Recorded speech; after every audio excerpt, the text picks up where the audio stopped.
Tá. Gente, também não é assim nenhuma formalidade, gente, pelo amor de Deus, tá? A gente vai se comunicando aqui, pelo chat também, qualquer coisa assim. Então, pode ficar à vontade de poder, né, abrir o microfone e fazer alguma pergunta, uma coisa assim, sem problema nenhum. Para quem não me conhece, ô Nélio, bem-vindo, Nélio. Pessoal aqui. Valeu. Aí. O Kézia, Nélio é incubado do Tec Vitória. Ó. Se você quiser depois, troca ideia com ele, que ele te conta todo o paranauê do processo lá hoje em dia. Nélio vai ser meu melhor amigo, sem nenhum interesse. Então, é isso aí. Nélio também, eu tenho o prazer de ser advogado dele hoje e, né, dará tudo da empresa dele, super legal também o projeto, bem interessante. E aí, também já tem um tempo de estrada aí, um tempo de ecossistema, um tempo de vida, então consegue trocar uma ideia com você depois lá sobre Tec Vitória, sobre projetos, um monte de coisa assim. Beleza? Gente, isso aqui, né, uma iniciativa nossa hoje para a gente poder trocar uma ideiazinha sobre como é que está esse cenário de investimento em startups hoje.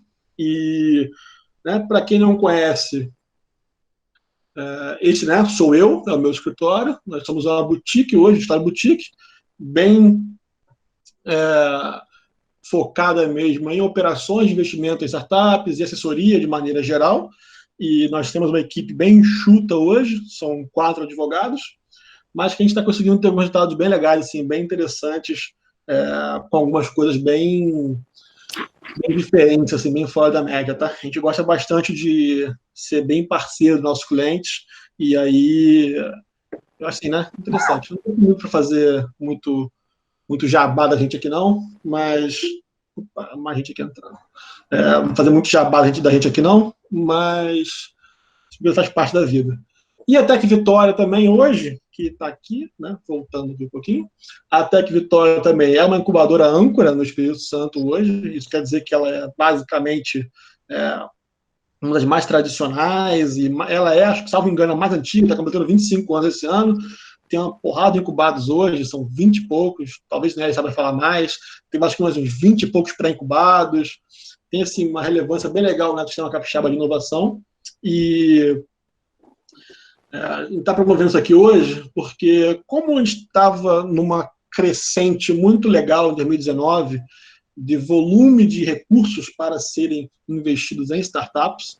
Em 2019, a gente teve um ano recorde disso no Brasil, em operações chamadas de Venture Capital, para quem não está muito familiarizado com o termo, que é basicamente capital de risco, que investe nesse tipo de projeto. Tá, esse aí sou eu, tá? Então, tenho várias coisinhas, um mini currículozinho, que também depois a gente vê isso aqui. Eu mando para vocês também a apresentação, tá, gente? Fica tranquilo em relação a isso. E nesse processo de fundraise, né, de investimentos, para quem também não conhece muito, só para a gente passar bem rápido, tá? Isso aqui é um gráfico que mostra mais ou menos a evolução de como que funciona esse mercado de investimento em startups. Esse gráfico quer dizer o quê? Que existem diferentes tipos de investimento em diferentes estágios da empresa. Né? Se a empresa está na fase muito inicial, provavelmente o tipo de investimento que ela vai procurar é investimento com investidor anjo, com capital próprio, com família, alguns tipos de empréstimo, um outro edital do governo, algumas coisas assim. E à medida que ela vai evoluindo no seu projeto, ela vai tendo acesso a diferentes tipos de investidores. Investidor anjo, investidor de fundo, investidor corporativo, investidor internacional.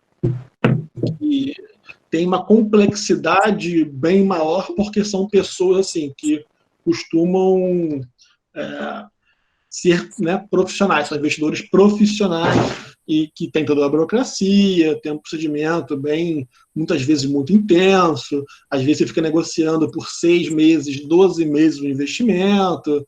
Então, assim, tem uma série de questões aqui no meio, gente, que nós estamos presumindo, tá bom? Estamos presumindo que vocês estão um pouco familiarizados, porque o nosso foco aqui hoje, até para a gente poder ser mais objetivo, e eu não ficar aqui me falando muito, porque né, eu sou advogado, eu tenho esse problema de falar muitas vezes, a gente focar no que está acontecendo no mundo hoje. Tá? E para isso, o que é interessante saber?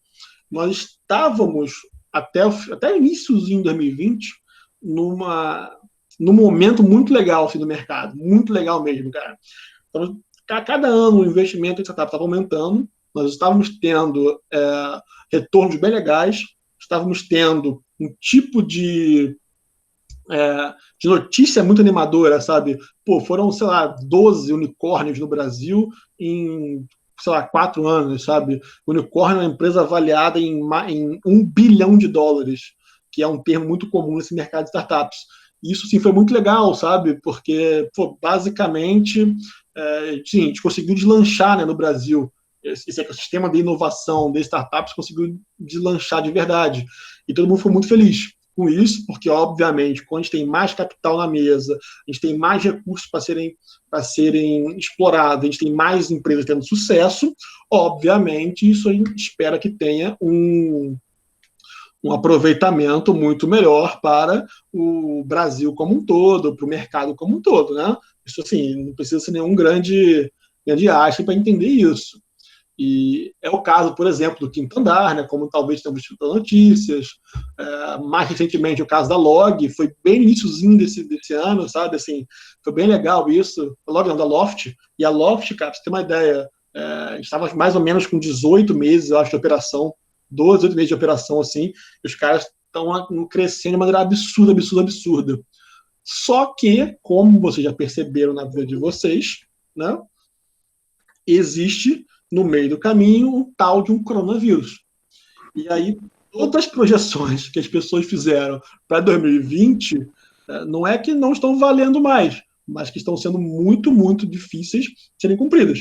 Porque nessa hora, e eu vou falar sobre isso daqui a pouquinho, o único consenso que nós temos hoje a nível de mercado de investimentos é que nós estamos passando por um período de extrema incerteza, onde ninguém sabe nada sobre nada, e que, por isso, cada um está meio que tentando adotar a sua estratégia, tentando fazer alguma coisa acontecer, deixar de acontecer. E nessa brincadeira toda, o que está percebendo é que já houve um impacto, tá? E, sim, imediato nos investimentos que estão sendo feitos. E para isso, né, assim, o mundo todo se pergunta hoje o que fazer, e eu vim aqui para poder trocar algumas ideias com vocês sobre o que nós estamos vendo, assim, sentindo na pele, né, em alguns casos também, porque nós estamos assessorando hoje algumas empresas no seu processo de captação de recursos, e eu vou contar também mais para o final qual que é esse cenário, assim, bem prático, bem no dia a dia mesmo, né?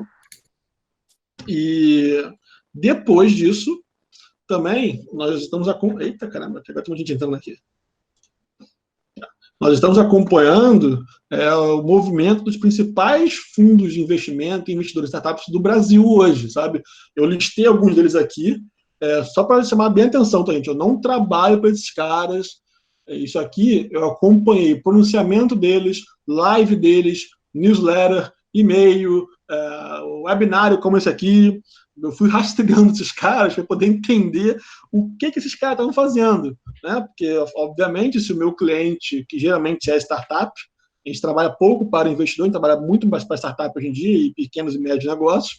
Falei, cara, se os meus clientes precisam desses caras, eu preciso entender para onde esses caras vão, porque a gente consegue ter algum tipo de previsibilidade, né, de conduta desses caras. O que esses caras vão fazer para reagir à crise que a gente está passando? E aí a gente vai tentando orientar os clientes de alguma maneira. Tá? E aí eu vou fazer o seguinte com vocês. Vou basicamente falar para vocês qual que é o consenso que eu identifiquei deles, tá? E o que não é o consenso. E aí a gente vai tentando trocar uma ideia aqui. Se alguém quiser falar alguma coisa também, a gente fica à vontade, tá? Fica bem tranquilo em relação a isso. Cara, o que é consenso, né, nos pronunciamentos desses caras todos, desses investidores todos, que hoje, assim, são os maiores do Brasil, com certeza, a nível institucional, pelo menos, né? Não assim a nível de investidor individual, anjo e tal. O primeiro deles é que, como eu disse para vocês, né, nós estamos num período extremamente bizarro da história da humanidade, e aí conseguimos agravar isso agora no Brasil, né? Passamos por uma crise de saúde, que virou uma crise econômica, e agora conseguimos colocar no meio uma crise política. Acho que só o Brasil consegue fazer isso ao mesmo tempo. Mas, como ninguém consegue predizer o futuro do mercado, tem sido recomendado por esses caras hoje para o seu portfólio de empresas investidas tem sido segurar o caixa o máximo possível. Tá? Alguns deles, inclusive, trabalhando num cenário assim de, cara, se prepara para poder ficar sem faturar pelos próximos 12 a 24 meses, sabe? A gente precisa reservar o seu caixa pelo máximo possível. E aí, isso é muito louco, né? Porque você para pensar, porra, o investidor vira para sua investida e fala, cara, não se preocupe em crescer, não se preocupe em vender, se preocupe em sobreviver, é porque a gente percebe assim que a lógica toda do mercado está mudando, pelo menos momentaneamente. Porque até então, boa parte do que os investidores estavam medindo muito como sucesso era o potencial de crescimento, né, na hora de fazer a escolha de investimento, e depois de realizar o investimento, era o quanto de fato aquela empresa estava crescendo. E aí crescer pode ser um monte de coisa, pode ser faturamento, pode ser base de cliente, pode ser uma porrada de indicador. Mas o que importava era crescer. Tá? Concordo, tá, Wagner? Concordo. Mas, assim, por mais louco que pareça, que nenhuma empresa suporta 12 meses sem faturamento, alguns investidores estão noticiando que eles estão fazendo micro rodadas de investimento só para poder ajustar o caixa e dar esse runway, né, esse período de proteção ao caixa de 12 meses para a sua startup, para o seu portfólio, sabe? Todos eles basicamente fizeram algum tipo de iniciativa com o seu portfólio atual, para quem está precisando, né? As empresas investidas estavam tranquilas de caixa, eles conseguiram não se preocupar muito. Mas quem está com caixa ruim, porque acabou de queimar o caixa para fazer alguma operação, alguma coisa, eles estão tendo também com socorro. Tá? Tem sido bem comum esse tipo de micro-operação de investimento agora. E aí, mas é muito louco, né? Assim, no dia a dia normal, isso não existe. Uma empresa não consegue ficar 4 meses sem faturar. Sabe? Na maior parte das vezes, na verdade, né, a gente está vendo alguns dados agora aí, que o cara tem 27 dias de caixa, o cara tem 2 meses de caixa, uma coisa assim. Então, é só mesmo para quem tem aí um tipo de recurso por trás bancando, que nesse caso é o recurso de capital de risco. Tá? E outra coisa também que todos eles pronunciaram assim, de maneira bem clara é que nenhum deles está mudando a sua estratégia, né, os seus fundamentos de investimento. E eu achei isso muito legal também, porque, né, o investidor de startup ele tem normalmente uma tese. A tese é um conjunto de parâmetros no qual ele vai analisar a oportunidade de investir em alguém ou não. E aí eles falam, cara, a gente não mudou, a gente continua procurando sempre, né, algum tipo de tração, uma equipe muito boa, solução validada, faturamento e coisas assim, geralmente de mercados grandes, sabe? Então, todos eles falaram muito sobre saúde, educação, logística e tecnologia B2B, qualquer uma delas que seja, sabe? Desde que seja uma dor muito grande e, em muitos casos, dependendo, né, do tamanho do investidor lá, soluções globais. Cara, eu não quero investir numa solução que seja para o povo do Brasil, sabe? Isso é legal, mas não é meu perfil. Isso aí é o perfil do outro investidor. Eu quero investir num cara que, ok, está aqui no Brasil, sim, mas ele consegue levar a solução dele para o mundo inteiro. E aí, esses caras todos bateram no peito e falaram, a gente não mudou, a gente continua procurando investimento. Isso por quê? Né? E aí, em algum momento da frente, eu passo sobre isso também. Porque o que a gente percebe é que, por causa dos últimos anos bons que esse mercado tem tido, principalmente 2018, 2019, todos esses fundos de investimento e investidores estão muito capitalizados. Não só no Brasil, mas no mundo todo. E por mais que alguns deles tenham desacelerado investimento agora, tenham focado no portfólio próprio, todos eles estão com dinheiro para poder investir. E dinheiro parado para eles é problema. Porque a gente tem que sempre lembrar, cara, que o investidor de risco, né, o VC, ele é um negócio. Tá, gente? Ele não faz isso porque ele é bonzinho. Ele, né, como é que funciona normalmente? Ele capta dinheiro com alguém, geralmente family offices, empresas, às vezes pessoas com muito dinheiro, né, pessoa física mesmo. Aí ele gera esse patrimônio, ele aloca esse patrimônio em startups. Então, se ele pega dinheiro com as pessoas e o dinheiro fica parado e não dá retorno, ele está tendo um problema na mão dele. Então, o que a gente está percebendo é que, por causa dessa capitalização toda que esses caras têm, todos eles continuam abertos a negócios, tá? Eles falam open for business, né? Todos eles continuam. E o que aconteceu agora é que os critérios, né? O sarrafo aumentou. Então, cara, se antes eu ia pagar muito para uma empresa, agora eu vou pagar um pouco menos por ela. Sabe? Se antes eu ia investir em 10 empresas, eu vou investir agora em 5. E isso é muito legal, cara, porque, assim, o que a gente tem percebido é que a gente vai passar por um período natural de correção, tá? Correção de mercado e correção de valuation. E por que correção de valuation também? Porque a gente estava tendo oferta e demanda, né, gente? Assim, é coisa muito, muito básica. A oferta de capital estava muito elevada. E, obviamente, a demanda também, mas tinha muito mais dinheiro no mercado do que gente, assim, conseguindo alcançar esse dinheiro, sabe? A pessoa que chegava assim, né, no nível de conseguir recursos com algumas das pessoas, ele já está muito avançado mesmo. E aí, os valuations, já há algum tempo, estavam sendo considerados como bem inflados. Também fala assim, pô, isso daqui tá caro, cara, pagar para esse cara tá caro, mas né, eu não posso deixar passar a oportunidade, não vou deixar passar a oportunidade. E aí, naturalmente, agora, com toda a questão do coronavírus, a gente deve passar por uma correção, eu não vou dizer forte em valuation, não, mas eu diria que mediana. Tá? Porque como vai ficar mais criterioso o processo de escolha de investimento, provavelmente, na minha aposta pessoal, é que a gente tem uma diminuição de valuation aí, talvez na casa de uns 30%. Talvez, estou chutando assim bem por alto, sem nenhum dado, sem nada disso. Tá? Estou só mesmo tentando trazer o que eu estou vendo por aí. Christian. Christian, com certeza, isso aí. Alguns fundos, alguns investidores estão esperando, tá? Eles estão meio que deixando a seleção natural agir agora, de virar e falar assim, cara, ok, eu até investi, mas eu vou segurar um pouco e eu vou ver se esses caras são bons mesmo, sabe? Vamos ver se eles conseguem sobreviver, vamos ver se os caras conseguem dar a volta por cima, se eles vão, né, sobreviver, se eles vão crescer, se eles vão diminuir de tamanho, o que vai acontecer, e aí a gente volta a conversar depois. Isso tem acontecido também, alguns deles têm falado isso por aí, e a gente tem percebido isso na prática também. Tá? Também outra coisa que foi consenso, todos eles estão focando no seu portfólio atual, todos, sem exceção. Por quê? Porque a gente falou antes, sim, a gente falou antes, né? Algumas empresas investidas estão com problema de caixa, então eles tiveram que fazer uma rodada emergencial para poder equilibrar o caixa e dar esse runway de mais ou menos 12 meses para as suas investidas. E, além disso, é a hora que quase todos eles tiraram para poder focar de verdade nas investidas, sabe? Porque né, é uma operação, gente. Você tem uma parte do pessoal trabalhando em prospectar as oportunidades e fazer auditoria e relacionamento e tudo mais, e a outra parte ali, né, gerindo o portfólio. Então, eles meio que desviaram a energia bastante para poder focar no portfólio e começar a entender qual que seriam os planos das suas investidas, o que eles iam fazer, o que eles estariam assim, dispostos a abrir mão, sabe? Como é que seria o futuro do seu portfólio, até porque, né, assim, geralmente é mais fácil você entender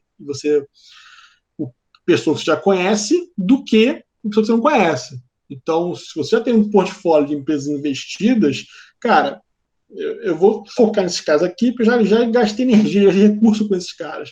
Sabe? Um cara novo, eu vou ter todo um processo de aproximação, de construção, de relacionamento, tudo mais, que nesse tempo pode ser que a minha investida do portfólio atual acabe, né, fazendo alguma besteira, acabe se perdendo. Então, isso aqui, cara, acho que foi assim, o principal que todos eles falaram, é foco no portfólio e refazer o business plan, sabe? Fazer o plano de negócios para poder considerar a crise, considerar qual vai ser a perda de venda, a perda de funcionário, qual vai ser o impacto, qual vai ser o impacto assim, no crescimento, de novo, impacto no caixa e coisas assim. Tá? Isso aqui, cara, foram os 6 pontos que foram consenso na fala de todos os caras. Todos eles falaram, cara, isso aqui é o básico que a gente precisa fazer. E o que não foi o consenso, né? O que assim, um ou outro foi falando assim que estava fazendo, estava adotando, fazendo por conta própria. Cadê? Tá aqui.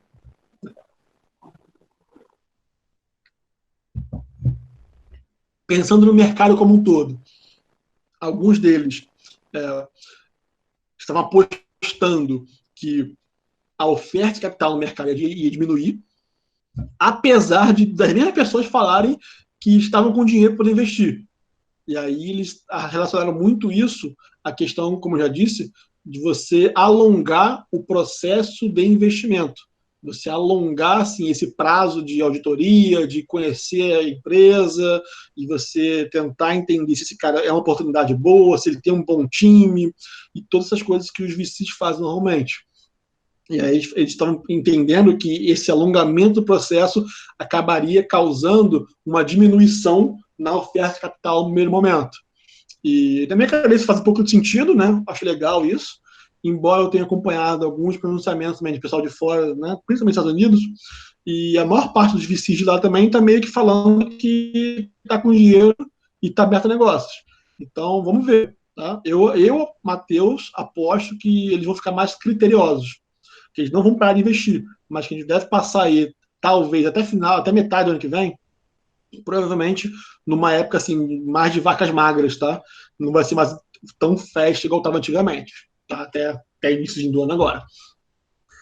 Alguns desses caras também bateram muito na necessidade das startups criarem planos de ação.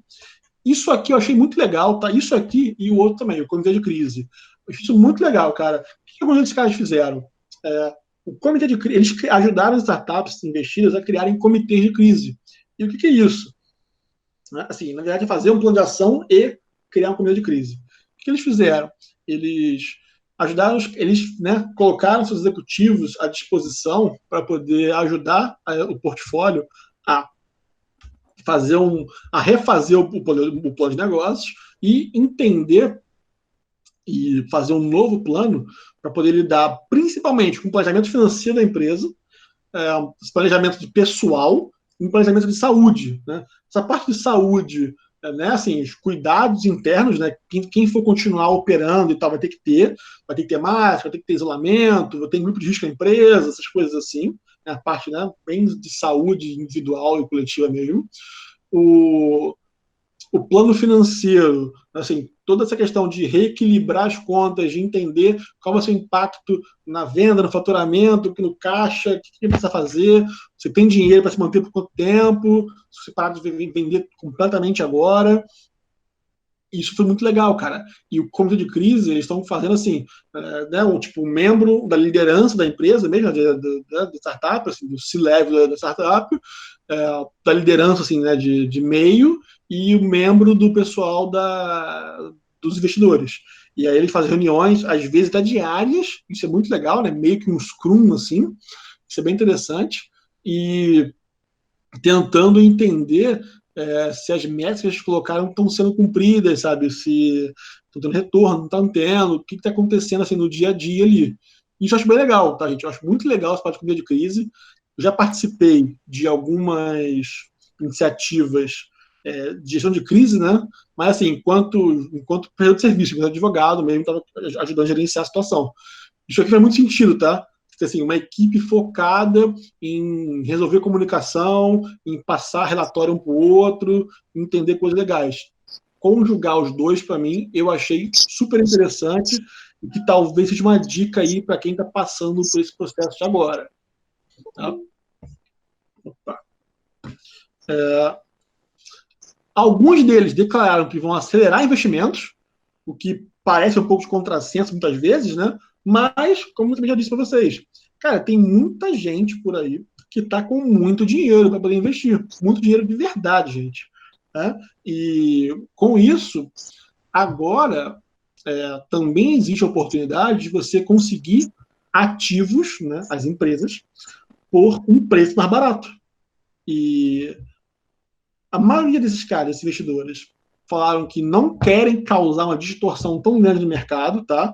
Eles falam que eles não querem aproveitar assim para poder, vou meter a mão e pedir um desconto absurdo no valuation e tal, e coisa assim. A maioria deles não falou isso. A maioria deles falou assim, cara, a gente não acha legal, a gente não acha saudável, porque depois também vai dificultar o relacionamento com próximos investidores, com nossa saída do investimento e coisas assim. E eu achei muito justo esse tipo de coisa, só que também, né, assim, ninguém também é menino para achar que oportunidades não serão aproveitadas.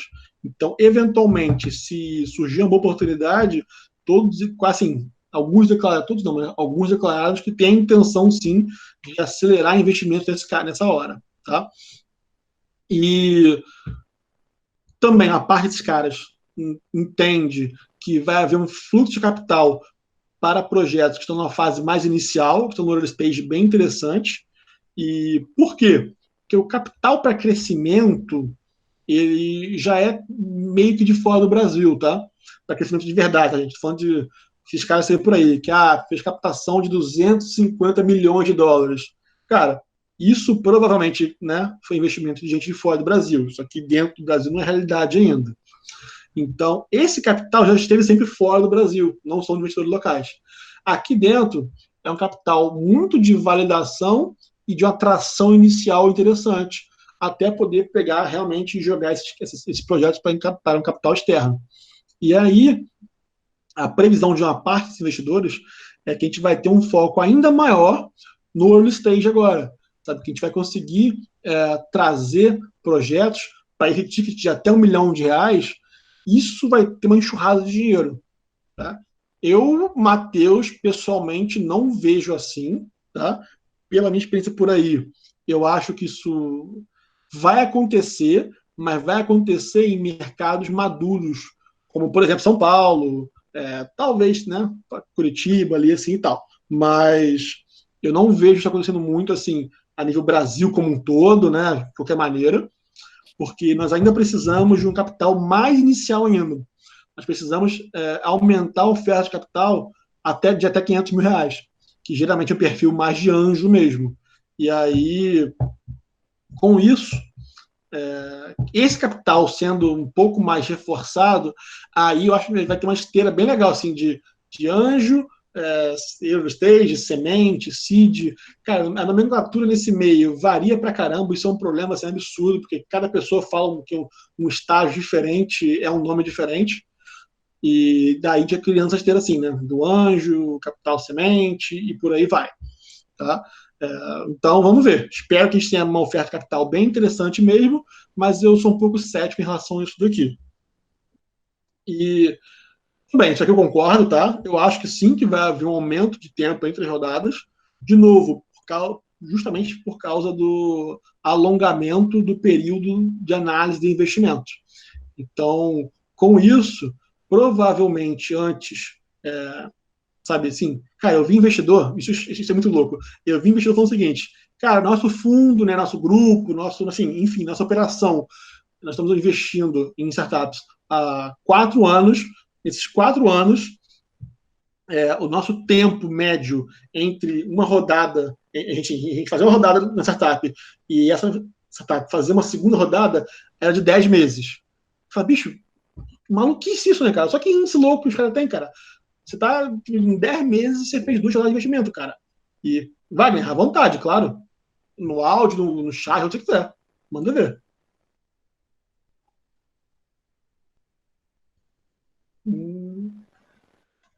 Tá? Você não... Beleza, manda ver, cara. Manda um comentário aí. Não tem problema nenhum.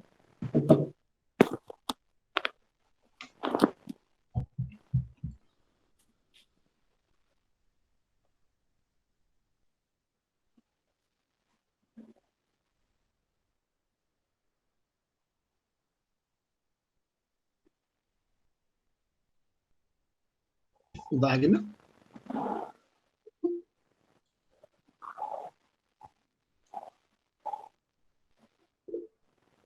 Ih, tranquilo.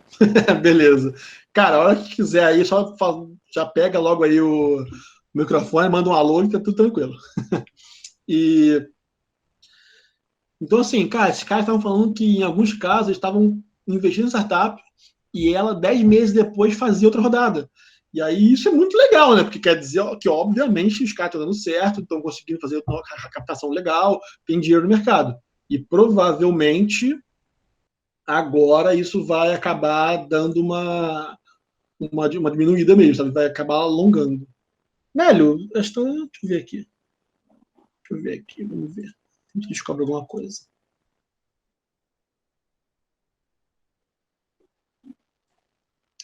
Tá falando que não é possível. Será que é porque eu estou apresentando alguma coisa assim? Acho que não, né? Ei, Matheus. Oi, pessoal. Show. Desculpa aí. Beleza. E aí? Agora que eu consegui aqui, desculpa aí. Excelente. É o seguinte, cara, eu vi seu comentário a respeito do volume de recursos a serem investidos em empresas, Brasil, investidores nacionais ou investidores estrangeiros. Na verdade, a gente tem alguns fundos importantes hoje rodando no Brasil. Sim. De fato, o evento aí, o Covid-19, ele deu de certa forma, uma parada e uma reanálise de investimentos de todos os investidores, os grandes investidores, sejam investidores anjos, sejam fundos de investimento que a gente investe.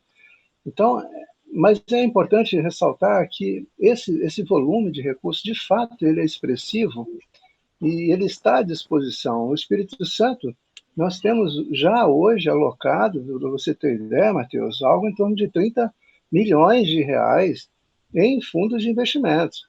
E nós temos ainda mais 20 milhões agora sendo destinados a 2 novos fundos, que é um fundo anjo e um outro para empresas com cheques um pouco maior. E esses recursos, eles estarão disponíveis.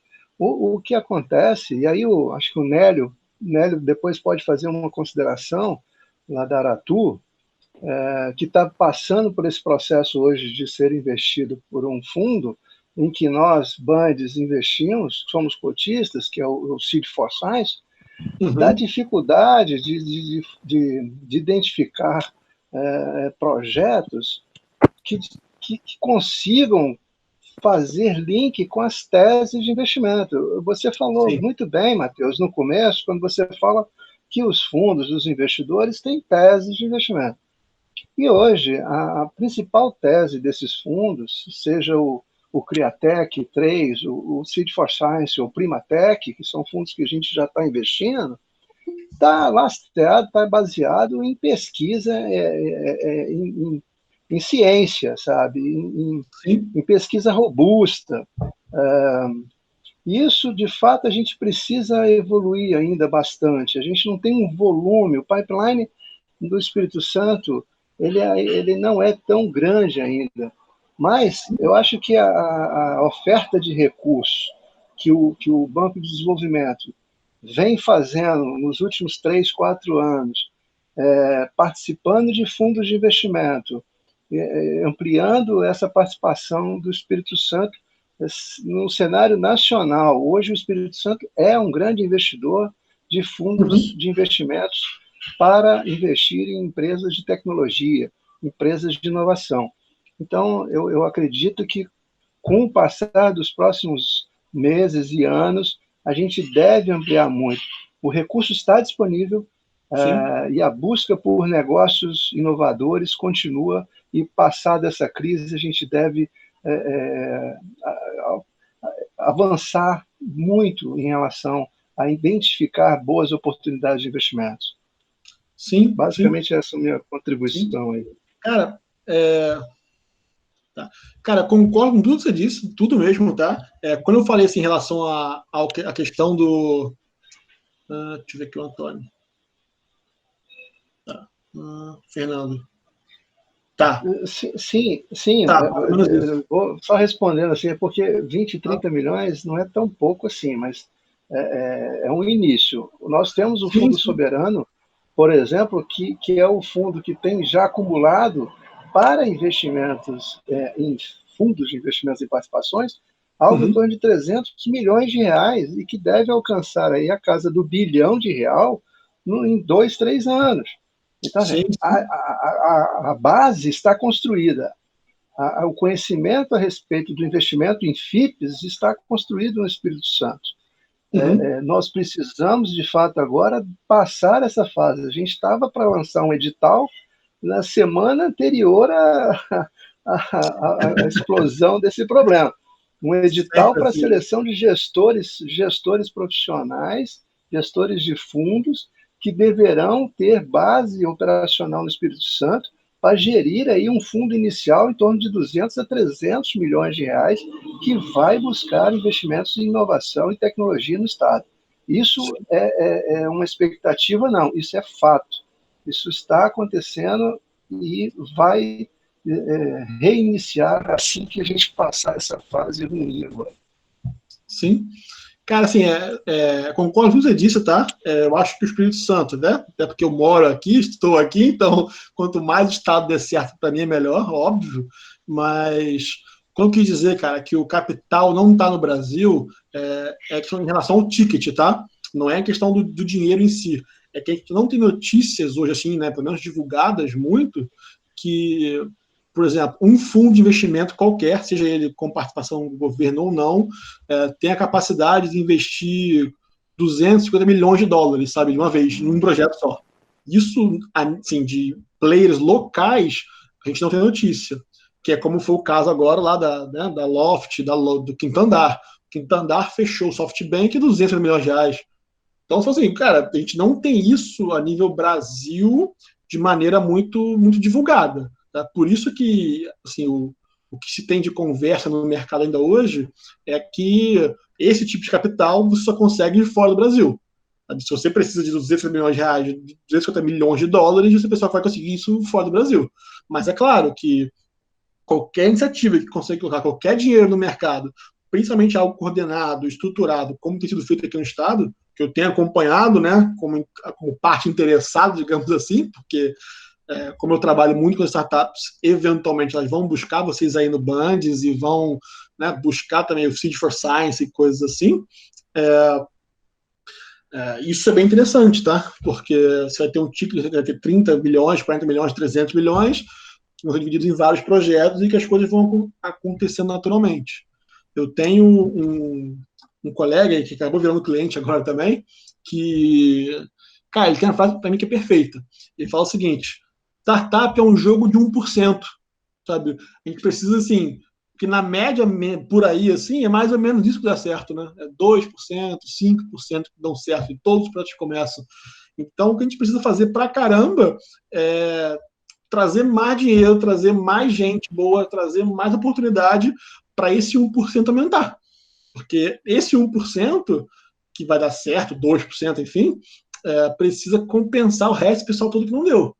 E eu tô meio que começando a compactuar, assim, com essa fala dele, sabe? Porque eu tô vendo isso muito por aí. E vivendo esse mundo de investimentos, isso tem me convencido cada vez mais. Tá? Deixa eu ver aqui. Tá. Cara, outra coisa que o pessoal também, assim, né, bateu muito na tecla é que talvez nesse período os investidores sejam dispostos a financiar alguém que vai conseguir comprovar para eles que vai precisar do capital e vai conseguir ganhar market share, né, participação de mercado. E isso aqui foram, acho que 2 fundos só que falaram que a gente possa fazer isso. E aí eu achei engraçado, porque o resto do pessoal ficou meio assim, né? Meio, nossa, será que vai mesmo ou não e tal. Então, eu também acho controverso, tá?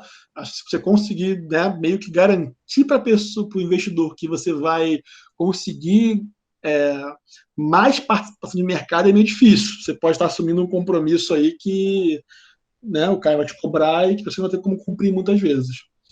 Isso aqui, cara, eu achei muito legal, tá? Alguns deles chamaram a atenção que eles vão focar menos agora em startup que está crescendo, em startup e para poder focar em quem demonstre a viabilidade do plano de negócio dela. Isso aqui também gera uma correção de mercado que a gente estava esperando já há algum tempo, porque, né, assim, para quem está acompanhando, cara, essa pegada de você crescer a qualquer custo sem pensar na viabilidade do negócio está meio que saindo de moda já há algum tempo. Então, vide aí, né, as dificuldades que boa parte das grandes startups B2C no Brasil estão passando. Rappi, 99 agora nem tanto, mas assim, essa onda dos patinetes que veio e agora meio que foi embora, esse pessoal todo, assim, que é bem focado no B2C, está sofrendo um pouquinho, tá? Então, por quê? Porque, né, focaram em crescer, e meio que as pessoas não param para pensar assim, na viabilidade econômica do projeto. E aí hoje, alguns investidores desses têm declarado isso de maneira bem tranquila, falando, cara, peraí, agora crescer é importante, mas a gente vai focar aqui um pouquinho na viabilidade financeira do seu negócio, na sustentabilidade dele. Eu acho isso super positivo, porque a gente eventualmente vai ter um mercado um pouco mais estável para esse tipo de investimento. Né? Alguns deles declaram que vão ter um tempo maior para análise, isso aí para mim é quase consenso, na verdade. Alguns também declararam que passaram a adotar um valuation futuro nos seus contratos de investimento. Para quem não conhece muito isso daqui, é basicamente o seguinte: você faz um investimento numa startup com base no valuation, né, enquanto ela vai de mercado. E aí, você definir valuation é um problema, e aí teve alguém que fez pergunta sobre isso, eu vou chegar lá na frente falando sobre isso um pouquinho. E aí, nessa hora, que a gente não tem muito, que a gente tem uma incerteza muito, muito grande de tudo no mundo, o que alguns caras passaram a fazer? Eles passaram a entender assim, a necessidade de capital da empresa. Para quanto precisa? 400, 500 mil, 1 milhão, 2 milhões? Tá bom, é X, tá bom.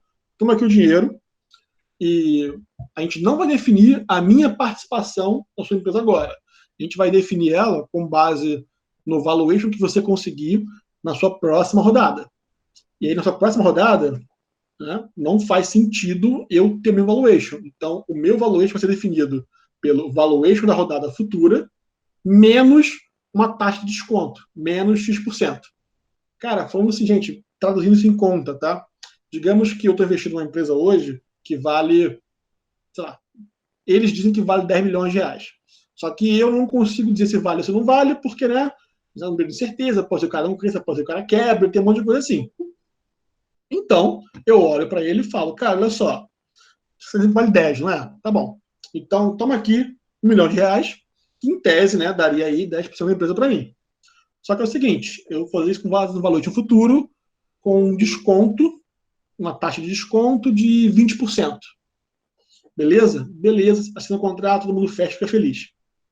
Em tese, eu comprei 10% da empresa. Só que, na próxima rodada, se o cara conseguir um valuation de 20 milhões, se ele dobrar esse valuation, como é que vai ser o cálculo da minha participação? Né? Eu que entrei na empresa antes. Vai ser 20 milhões, menos 20%, vão ser 16 milhões de valuation, e aí eu vou ter colocado 1 milhão em 16 milhões. E aí vai dar uma conta X, porque eu sou advogado, eu não sou matemático, então deixa isso para lá, a gente, né, ignora esse fato. E, além disso, eu também sofro a diluição pela nova rodada.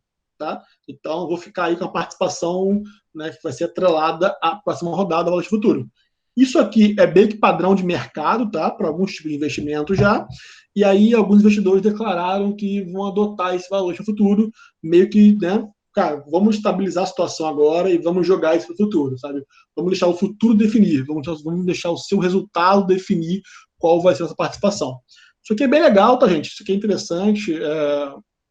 Eu não gostava muito de valor de futuro, mas quando ele é simples assim, eu acho legal. Aí a gente está fazendo um que é assim hoje em dia também. Que eu tô aqui. Tá. E, de novo, né? Alguns deles declararam que estão bem capitalizados e que eles vão continuar investindo normalmente, sem nenhum problema, e vão só seguir a vida. Mas aí foram poucos, tá? Todos, assim, admitiram que estavam capitalizados, mas que vão seguir a vida normalmente, foi um ou outro só. E esse aqui foi, assim, acho que um dos pontos que, no meu caso, mais chamou atenção, porque, né, é, assim, boa parte do trabalho que eu estou fazendo com as startups, que é a questão de definir o term sheet e fazer o contrato final. O term sheet, para quem não conhece, é um contrato preliminar, muito resumido, às vezes tem 2 páginas, mais vezes, assim. Eu fiz um esse dia que tem 1 página, para um cliente, e ele traz, assim, os tópicos principais, né, da rodada de investimento, e ele é meio que assim, uma primeira barreira, né? Uma barreira para você conseguir investimento. Você conversa com o fundo ou com o investidor, se aproxima, conversa, troca ideia, abre um pouco os indicadores. Se o cara tem interesse, você fala, ok, eu tenho interesse, vamos assinar um term sheet, e aí daqui a gente faz diligência, a gente vai, né, continuando o processo. Isso aqui, assim, então, é um grande marco, sabe, no processo de investimento mesmo. E aí, o que acabou acontecendo? Alguns desses caras declararam que eles estão revendo alguns term sheets que já assinaram. Foi pouco, foram tipo uns 2 investidores só que declararam isso, por causa de impacto no planejamento de negócios. Foi basicamente para isso. Sabe? Eu achei bem positivo, porque todos eles falam assim, cara, a gente não está revendo term sheet, a gente está mantendo tudo que a gente assinou antes, porque a gente não quer se queimar no mercado, a gente não quer ficar esgoelando, sabe, esganando o empreendedor, a gente não quer isso, a gente não acha isso uma atitude saudável para o mercado. Eu achei muito legal, cara, muito legal mesmo, até porque, assim, né, gente, nesse mundo é meio que comum, sabe, você ser empreendedor e depois você virar investidor. Então, muitos dos caras que estão lá hoje já passaram pelo processo de captação de recursos, né, com pessoas que eram que nem eles são hoje. E aí, isso eu achei muito positivo, tá? Muito positivo, porque as pessoas estão dispostas, assim, ok, estamos por um momento complicado, mas, cara, vamos conseguir prosseguir com os planejamentos que tem. Então, daqui em diante, a gente reajusta. Isso, para mim, cara, extremamente positivo. É o que eu recomendaria que todo mundo tentasse fazer de alguma maneira, tá? E, assim, né, falando, assim, né, assim, foi o meu apanhado geral, tá, gente, assim, do que eu consegui observar dos investidores hoje, e espero ter ajudado de alguma maneira com isso, e experiências recentes minhas, tá, assim, aí coisas práticas do dia a dia mesmo que eu tenho vivido. 3, opa, e aí, Sérgio? 3, assim, operações que nós estamos assessorando atualmente, cada um com um perfil um pouco diferente, né? Uma ali, a gente está fazendo a captação mais baixa, de 300 mil, com um perfil bem family and friends e anjo mesmo, sabe? Essa, cara, a gente provavelmente vai conseguir fechar, porque é um cliente meu lá de São Paulo e é bem interessante o projeto dele, mas, cara, isso aqui, assim, a gente conseguiu criar uma situação de trazer um investidor líder, sabe? Então, esse investidor líder, ele vai comprar a parte significativa da rodada e é o que a gente espera que alavanque a rodada para poder fechar ela no patamar que a gente quer. Talvez até um pouquinho mais, na verdade. Talvez até um pouquinho mais. E essa aqui, a gente tem uma probabilidade bem alta de conseguir fechar a captação dela. E não vai ser crowdfunding, nada disso, mas a gente está fazendo assim, um processo parecido, sabe? A gente vai meio que passar o chapéu por aí, pedir dinheiro, bater na porta dos outros e fazer contrato com cada um e vamos embora, vamos seguir a vida, sabe? Tentar meio que montar assim, um coletivo de investidores ali para aquele projeto específico. E isso aqui tem sido bem legal, tem sido uma experiência bem legal, a gente tem trabalhado bastante com isso daqui. Uma outra operação que eu estou trabalhando agora, essa aqui intermediária aqui, né, do meio do slide, que é um perfil de anjo ou pré-seed assim, no Brasil. E aí os valores estão aí para vocês verem, né? Isso aí está trabalhando com um perfil de R$1,5 milhão, porque para o projeto esse ticket está enquadrado meio como anjo ou pré-seed ainda, embora normalmente seja um ticket seja bem mais elevado do que a gente vê no Brasil. E essa aqui, cara, foi muito triste, porque está super legal, está super maneiro, estou super esperançoso para ela, mas paralisou por causa da impossibilidade agora material, né, que o coronavírus causou de continuar o processo de análise de investimento. Tá? Porque aqui já é grupo de investimento, então tem visita presencial, tem um monte de coisa assim.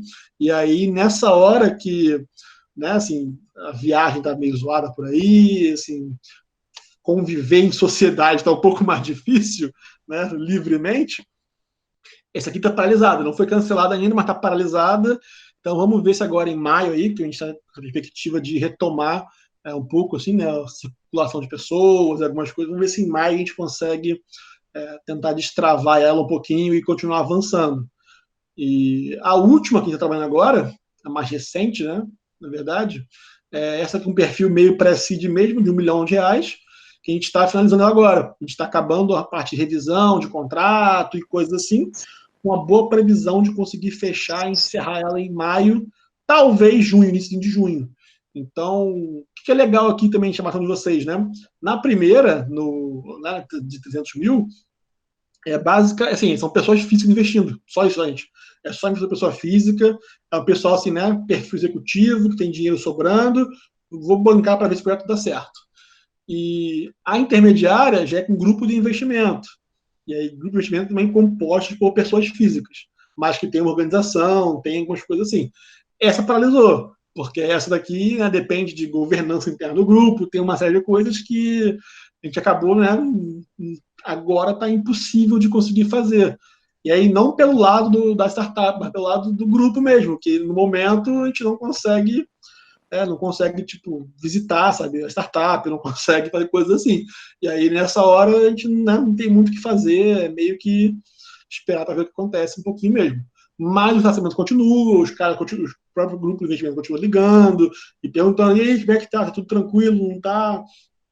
Então, nessa hora, assim, a gente está bem esperançoso de conseguir fechar ela, talvez agora no início do segundo semestre, né? Dependendo aí de como andar agora a economia e a quarentena a partir dos próximos 2, 3 meses.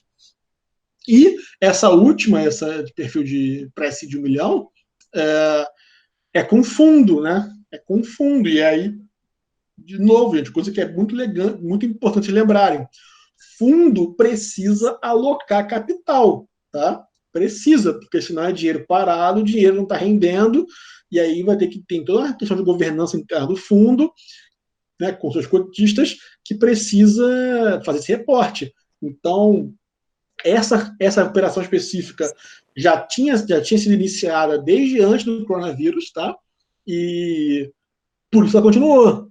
Se fosse uma operação nova para captar agora, não sei se iria para frente. Eu não sei de verdade, porque, né, não sei como é que o fundo pensa em relação a isso. Eu penso do lado da startup nesse caso, então estamos super felizes, porque provavelmente, né, assim, rezando para tudo dar certo, tudo tranquilo, tudo maravilhoso, o cheque aí está na mão no final de maio, no final de junho, né, se as coisas prosseguirem como planejado, tá? Então, gente, isso aqui também assim, é um apanhado geral, tá?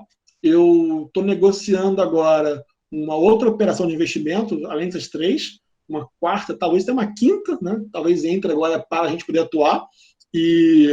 Mas lá também não tem perfil definido ainda, é meio que vamos ver o que acontece. Então, se algum dia a gente fechar lá, eu anuncio de novo aí, sei lá, a gente faz uma outra live e a gente vê assim, o que a gente pode contribuir de alguma maneira. Nélio, manda ver. Claro. E aí, Matheus, boa noite a todo mundo aí.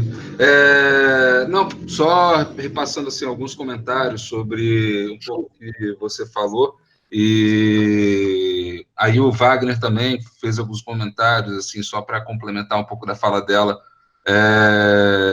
dele na outra visão, né, e algumas coisas comentadas pelo Fernando também, né. Primeiro, vamos lá. Pegando o gancho aí que você falou, os fundos, eles têm uma razão de ser, né? Os fundos, eles nascem com um propósito, né? É diferente de um bebê que você ainda não sabe o que ele vai ser quando ele crescer, né? Então, o fundo, ele nasce, ele já tem um valor alocado e que pode ser complementado, né? Então, você pode ter outros sócios entrando nesse fundo, e aí isso tudo é regulado pela CVM e tudo mais.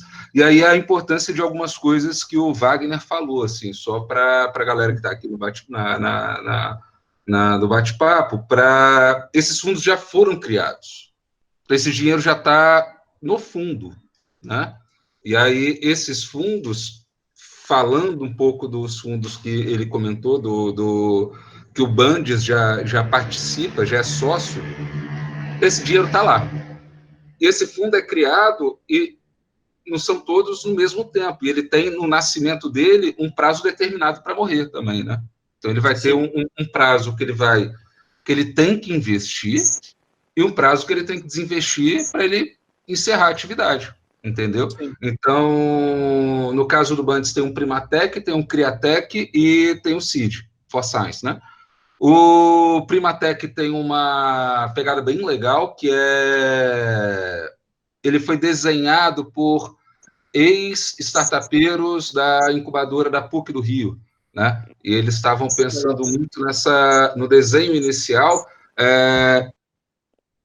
fortalecer essa esteira, né, dentro de startups incubadas, e aí startups sendo investidas e os ambientes de incubação sendo beneficiados da performance das investidas, né? Então, a gente tem esse caso aqui, é um caso que foi investido, o que eu conheço, né, a Mogai, por exemplo, né? A Mogai foi investida por esse fundo, e aí ela tem participação de outras startups também, linkadas à tese de investimento desse fundo, que é o dono, né, participa desse grupo de investimento, né?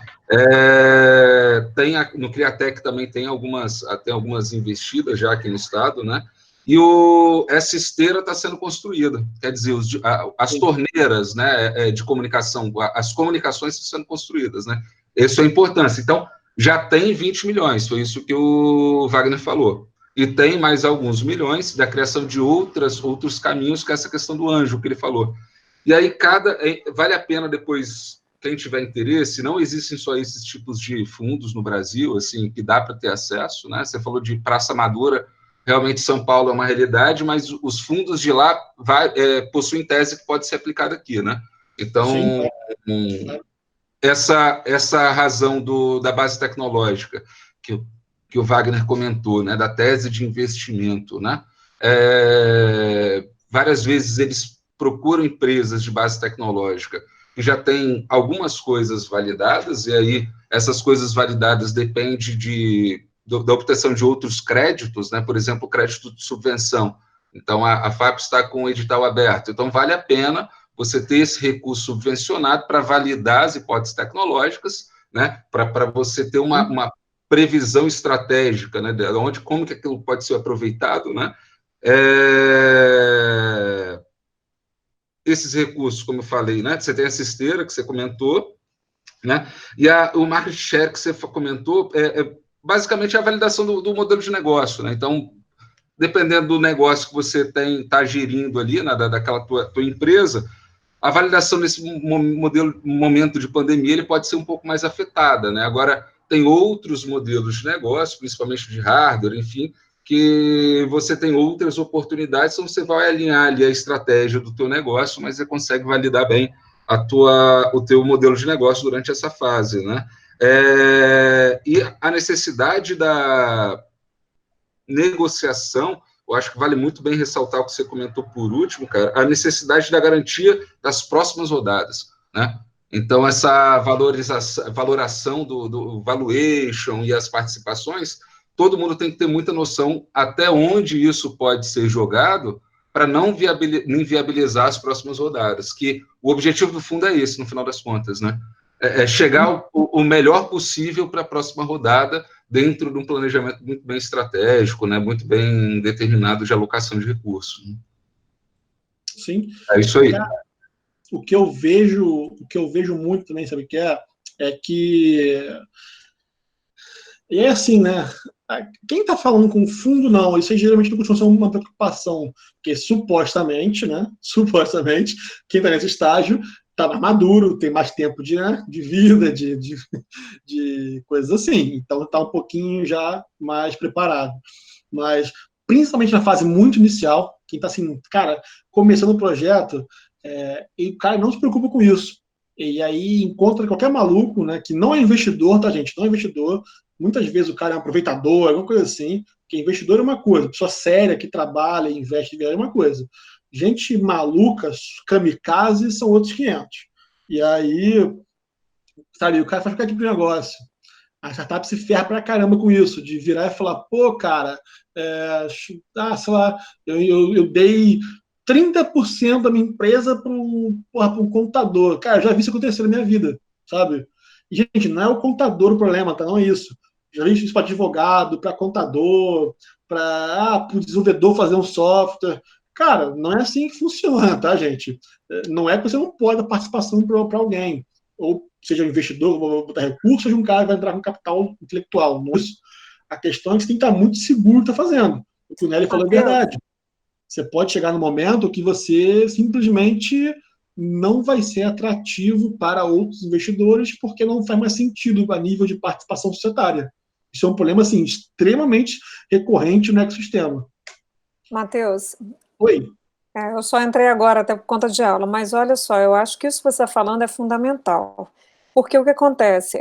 Falta muita orientação desse pessoal que está começando, e porque Sim. eles não têm orientação, realmente eles não sabem, muitas vezes eles são alvo desses oportunistas mesmo. Então eu acho que esse é um ponto que tem que bater na tecla, acho que cabe, por exemplo, a nós como faculdade, sendo cumprir esse papel, mas acho que o Sebrae, por exemplo, também pode ajudar, a gente já fez até essa discussão lá, eu acho que essa é uma das informações que tem que ser bem difundidas. Tá? Porque muitas vezes, por exemplo, eu tenho aluno que já montou uma empresa, aí foi lá, já conversou com um figurão, e o cara na hora achou interessante, claro, né, entrou no negócio, e aí inviabiliza as outras rodadas depois. Então, quer dizer, eu acho que isso daí é uma das coisas que mais tem que se bater na tecla. Acho que tem que disseminar essa informação, para o pessoal entender que muitas vezes esse passo inicial errado, ele compromete o que vem depois. Sim, com certeza. E não só isso, tá? O que eu vejo muito também cara, assim, é falta de conhecimento mesmo, tá? Falta de conhecimento, sabe? Você, assim, você tá entrando num jogo que você não conhece as regras, sabe? O cara não entende e ele vai precisar fazer X rodadas de captação, que ele tem um fator de diluição máximo que ele pode aceitar, sabe? Ele não entende esse tipo de coisa. Mas é porque a formação é muito técnica, a maioria das vezes, do pessoal, entendeu? Então eles não têm nenhuma noção de negócio. Sim. E ele está entrando num assunto, quer dizer, que para ele é novo. Sim. Então acho que isso tem que ser falado mais. Uma vez, eu fui com uma pessoa que nem era cliente, né? Assim, era conhecida mesmo, só me ligou um dia e falou assim: cara, eu vou para uma reunião muito importante agora, eu preciso de você. Eu falei, porra, tá bom, vambora. Aí eu fui com essa pessoa, a gente chegou lá, cara, duas pessoas prometendo rios e fundos, sabe? Mundos e fundos, né? Mundos e fundos, e jogando nome assim, de gente importante, sabe? Da cidade capixaba no meio da conversa e tal, e não sei o quê, quer esse contrato na hora, para conhecer segredos de negócio, conhecer segredo tecnológico. Eu falei assim, cara, eu não vou sair isso agora. Ah, não, doutor, mas por quê? Eu falei, bicho, não tive tempo de assinalizar o contrato ainda e tal, a gente conversa depois amanhã, desconversei, porque vai que são um pessoal sério, né? A gente não pode nunca simplesmente dar uma voadora no peito sem conhecer em quem está dando voadora. E aí eu voltei a pessoa e falei, cara, olha só, os caras estão te prometendo fumaça, sabe? Eles estão te prometendo, assim, vazio, estão te prometendo a possibilidade de fazer tal coisa. Eu falei, bicho, isso não existe. E você, em troca, vai abrir o segredo do seu negócio para a pessoa. Cara, se você quiser fazer, tá bom, sou só advogado, eu, né, nesse caso, não tomo decisão por você, mas, bicho, não recomendo. Não recomendo mesmo, porque você está abrindo o segredo do seu negócio, o segredo da sua tecnologia que você desenvolveu para uma pessoa que vai conseguir pegar esse negócio, vai mudar 2 parafusos depois, e aí fugir da patente, e é isso aí. Então, cara, calma, sabe? Calma. E o que eu vejo também muito, assim, que eu sinto muito dificuldade, é quando eu converso com o inventor. Cara, é difícil. É muito difícil, porque geralmente o inventor, ele é muito apegado à criação dele. Muito, assim. Sei lá, é um filho que o cara teve. E aí o cara, ele quer pegar investimento, mas ele não quer abrir mão da participação dele, porque ele não sabe o que vai ser e tal. Eu já tive conversas muito duras, assim, nesse tipo de relação, né? A gente tentar fazer alguma coisa com um inventor de algo, o cara que realmente tem uma patente, desenvolveu algo legal, assim, com aplicação mesmo. E, cara, é difícil. Já sofri bastante com isso mesmo. Né? Assim, alguns feedbacks que eu tive por aí, tá? Então, se vocês são algum desses perfis, não tem problema, tá? Você inventou, pelo contrário, é maravilhoso você inventar algo. Só que, se você quiser procurar esse rumo de investimento de risco, você tem que entender que você, né, vai ter que abrir mão de uma parte talvez da patente não, mas da sua empresa, de como você explorar aquela patente, uma coisa assim, faz parte da vida isso. Tá? Gente, se alguém tiver dúvida, algum comentário, manda ver, tá? A gente está quase acabando assim a nível de slide, mas fica tranquilo. É isso aí também, termos de confidencialidade. É importante. Tá? É importante. Assim, na conversa inicial com o investidor não costuma funcionar muito, não, tá? Se for um investidor de verdade, o cara fala, bicho, você tá de sacanagem comigo, porra, eu tenho uma porrada de gente me procurando, eu não vou perder tempo com isso, cara. Né? Mas, geralmente, quando você chega no momento assim, de chamar o interesse, você faz um term sheet, e no term sheet você tem lá um NDA lá dentro, fala assim, cara, né, eu vou te abrir dados do meu negócio, vou te mostrar minha tecnologia funciona. Então, porra, você não pode concorrer comigo, você não pode copiar, abrir para ninguém, esse tipo de coisa, isso é bem importante. Uma coisa é um pitch, vamos dizer assim, você está conversando com um investidor num momento inicial, eu concordo com você, Matheus, até porque você espanta, né? Mas por isso que eu falei, se você já vai entrar no detalhe, o cara já está interessado, querendo conhecer detalhes mais a fundo, vão com calma, entendeu? Sim. Não, aí já é meio obrigatório mesmo você já ter o term sheet, o NDA, memorando de entendimentos, alguma coisa, algum documento que vai te dar assim, uma segurança, e para o cara também, né? Para todo mundo, fica legal, sabe? E o investidor que ele é qualificado, e o que o cara é qualificado? O cara que está acostumado a mexer nesse tipo de operação, ele tem isso próprio. Já tem isso. Sabe? Ele fala, cara, beleza, vamos conversar, tem interesse, toma aqui o term sheet, passa para o seu advogado para ele revisar e vamos embora, vamos seguir a vida. Sabe? Porque aí pronto, a gente joga o jogo assim, equilibrado. Isso, assim, é a melhor coisa que a gente consegue encontrar por aí, tá? Quando o papo tá esquisito, cara, já até falo pro cliente, bicho, esquece, cara, deixa eu falar, esquece, deixa pra lá, vamos, vai seguir sua vida, vamos crescer, vamos procurar pessoa, porque nós tá muito Matheus, posso só fazer um comentário assim, Não, porque essa preocupação que a professora ressaltou é patente, né? Ainda mais em mercados não robustos e que não está tão bem estruturado, que não tem uma densidade que justifica esse giro todo de capital de risco, né? Como é o mercado do Espírito Santo, né? E isso é muito enfraquecido porque realmente a gente tem um perfil de startups muito tecnicista mesmo, né? Então a gente não tem, a pessoa pensa na tecnologia, mas muitas vezes não pensa no negócio. E aí é tão importante ter o conhecimento técnico, mas é muito mais importante porque só vai virar negócio se aquilo for realmente um negócio, né? E aí essa importância de você entender, né, de não inviabilizar as próximas rodadas e você se resguardar também, né, frente a esse mercado desestruturado de investidores, né? E aí a importância dessa interação que você está tendo, né? A gente vê aqui no mercado privado já surgindo os investidores, né, bem legais, assim, pessoas fazendo conexões com investimentos bem robustos, né? E a formação de gestores, de técnicos disso, né, de pessoas especialistas disso, né, frente a esses novos inputs que o Band está fazendo, por exemplo, né? Essa experiência que o nosso ecossistema está passando e vai passar cada vez mais é relevante por conta disso. O que faz sentido, o que não faz, né? A experiência de algumas pessoas, várias pessoas poderem ter passado por isso já, né? O que deu certo, o que não deu, né? E é o que você falou, assim, se alguém faz parte de um determinado perfil citado, isso não é problema algum, né? Pelo contrário, né? Eu acho que todo mundo tem um pouquinho já para aprender e todo mundo tem um pouquinho para ensinar. Né? Então, essa questão com o inventor é muito normal também lá na Tech, né? Então, tem ocasiões que isso ocorre com mais vezes, assim, e uma delas, assim, eu vi, né, um pouco mais de perto, que o inventor ele chegou com um invento realmente formidável. Né? Aquilo tinha uma pegada de mercado, era um invento de um produto só, porém aquilo tinha uma atração muito grande para grandes varejistas, né, de construção.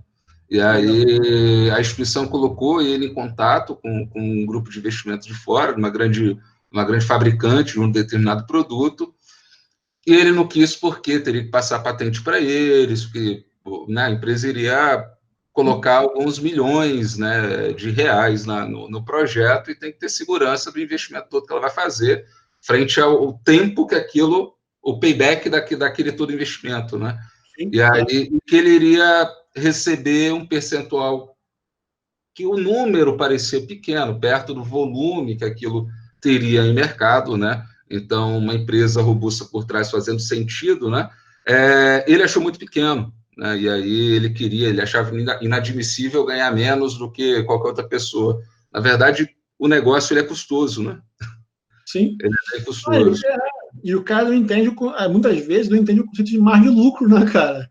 Porque, na verdade, quando você paga royalty, você está meio que tirando sua margem de lucro, né? Porque você não pode contabilizar o royalty dentro do custo de você divulgar, distribuir o produto. Então, às vezes os caras têm, sei lá, 20% de margem de lucro e dessa margem o cara está pagando 5% de royalty. Bicho, né, para você que não está fazendo nada, gente, pelo amor de Deus, tá? Estou aqui passando ridículo de fazer aspas para você aqui, né, porque eu não estou depreciando o inventor, não. Mas, sabe, falta às vezes, né, a visão de negócio mesmo, isso é bem complicado. Né? Aqui no Espírito Santo, eu concordo com o que você disse, bicho, eu estou vendo isso claramente, a gente está numa fase hoje de criação das experiências, de criação dos profissionais, criação dos investidores, sabe? Isso é bem legal. Né? A gente, né, por um lado, a gente reclama, né, porque a gente quer as coisas mais aceleradas no nosso dia a dia, mas por outro é bem legal, né, porque a gente está vivendo essa época, sabe, assim, de qualificação de investidor, de surgimento de investidores anjos aqui em Vitória. Eu estou sentindo falta agora de investidor corporativo, sabe, de corporate venture, das empresas capixabas estarem investindo em startups, enquanto parte do seu portfólio de corporate venture capital, de diversificação de produtos e coisas assim. Estou sentindo um pouquinho de falta disso, mas também é algo que a gente está conseguindo, né, enquanto sociedade, construir, cara. Então, né, o nosso trabalho aqui enquanto empreendedores, advogados, investidores, professores e tudo mais, cara, a gente continuar falando sobre isso, chamando atenção e trabalhando na área, desenvolvendo o mercado como um todo, de preferência de maneira bem saudável, né? Porque acho que isso é legal, né? A gente conseguir ter um mercado saudável no longo prazo. Né? Não, com certeza. Eu, particularmente, acho falta, desculpa, só para encerrar. Na questão do financiamento coletivo, a gente no Brasil, eu acho que dentro dos canais de investimento, a gente é muito maduro no financiamento coletivo, nacionalmente falando, né? Sim. Agora, aqui no Estado, eu acho que carece um pouco, principalmente que a gente tem muito ativo financeiro, em grupos empresariais familiares que estão muito linkados a projetos de expansão econômica do Estado antigos, né? Então, baseado em commodities, né? Enfim. E aí, essa transferência, né, desse recurso para esses novos negócios tecnológicos, né? Eu acho que esse é um canal o financiamento coletivo é uma coisa que pode ser muito bem trabalhada aqui no nosso Estado. Sim. Quando for trabalhado seriamente, né? Assim. Sim. Cara, eu acho que, né, nessa pegada, eu acho que quando as novas gerações que estão agora, né, assumindo essas grandes empresas, estão trabalhando, estão colocando as caras, estão dando uma oxigenada. Sabe? Eu estou sentindo isso. Porque também é um pessoal que está empreendendo, que está montando startup, que está quebrando e está fazendo as coisas acontecerem. Sabe? Assim, eu acho que isso está acontecendo de pouquinho em pouquinho. E em termos de financiamento coletivo mesmo, é uma pena, né? Porque, assim, eu discordo um pouco de você nisso. Eu acho que no Brasil a gente acabou não aderindo tanto ao crowdfunding mesmo. Se você está falando de crowdfunding, tá? Eu acho que a gente acabou não aderindo tanto. E ao equity crowdfunding, então, né, o investimento coletivo em participação societária, menos ainda. Teve um momento meio que de um boom disso, de umas 2, 3 plataformas aí que estavam fazendo esse tipo de coisa, mas agora meio que deu uma caída. O que é uma pena, porque o que eu acho que é, assim, porra, né, do bom velho português, que é do caralho mesmo em relação, assim, a esse tipo de coisa, que eu vejo muitos americanos fazendo, e é o seguinte, eles lançam startup, e aí o que eles fazem? Eles abrem uma campanha de financiamento coletivo de um produto, só para fazer o seguinte, para poder demonstrar a viabilidade econômica e de mercado, interesse de público-alvo naquele segmento, naquele produto, para ele poder fazer a primeira oferta dele, botar um primeiro produto no mercado, e aí, com isso, ele aprende pra caramba, ele faz um ciclo aprendizado de feedback absurdo com esses financiadores coletivos, e ele se capacita para virar para um fundo, para um investidor e falar, olha só, já fiz tal coisa, já validei, só preciso de dinheiro para poder realmente dar a porrada e sair voando. Eu acho isso uma ferramenta, cara, sensacional para validação de ideia, de modelo de negócio, de produto. Eu acho isso, assim, absurdo. É um potencial muito maneiro que a gente tem para explorar. Só que no Brasil, a impressão que eu tenho é que a gente está meio que tentando ver mais ou menos ainda para onde que o crowdfunding vai, sabe? Aí vamos ver. Eu acho legal. Eu, inclusive, sugeri isso para o cliente recentemente. Eu falei, cara, o que você pensou de fazer tal coisa no crowdfunding? Aí ele falou, bicho, nunca pensei não, mas vamos pensar, vou ver aqui se dá para fazer. Vamos ver. Se tiver vai que a gente consegue construir um case disso por aí, né? Seria bem legal. Seria bem interessante. Gente, lá para quem fez inscrição pelo formulário, tinha uma parte lá de dúvidas, tá? Essas aqui foram as que eu consegui mapear, que vocês colocaram lá. Então, assim, bem rapidinho, né? Porque são quase 9 meses já, para todo mundo ir daqui a pouco comer, dormir, fazer uma coisa assim. Cara, perspectiva de investimento, eu acho que a gente meio que abordou, tá? Sim, tem crowd equity. Sim, isso aí, Fernando, tem. Mas no Brasil também não vejo muito isso deslanchando ainda, cara. Até agora eu não consegui ver muito isso, tá? Infelizmente. Tá ocorrendo em São Paulo, assim, no Rio também, um movimento de algumas empresas robustas, pelo que eu percebi, principalmente da Europa, trazendo escritórios com essa finalidade aqui para o Brasil, né? O Grupo BASF abriu agora um processo de aceleração, aí eles estão mapeando essas empresas mais nos processos de inovação aberta e de aceleração interno deles, né? Mas sempre num coletivo de grandes empresas. Sim, isso é legal. A grande diferença, tinha que ter aquele levantar a mãozinha, né? A diferença é que a gente tem a grande vantagem do crowd equity, né, o antigo equity crowdfunding, não é a mesma coisa, não é diferente, mas é a mesma coisa, é que você forma um time um exército tanto de testers quanto de early adopters do que você faz. O problema é que ainda não pegou aqui no Brasil por uma série de motivos. Teve um boom uns 4, 5 anos atrás, de algumas empresas que pegaram uns contratos muito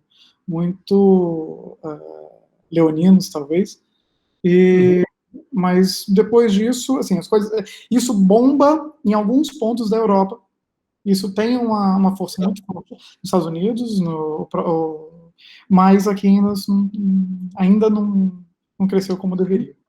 Sim. Vamos ver, né, cara, vamos ver.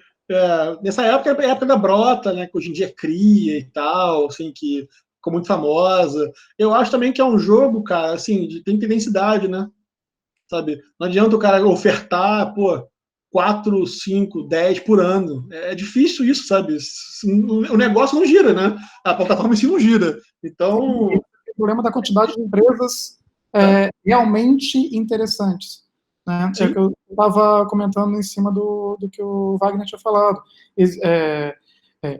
O conhecimento de investimento, né, que existe aqui no Brasil é muito parecido com o conhecimento de investimento que tem em qualquer outro lugar. O que falta aqui é ter empresas, ter startups que sejam fortes o suficiente para isso. Tá? Isso é uma autocrítica, inclusive. Faz parte.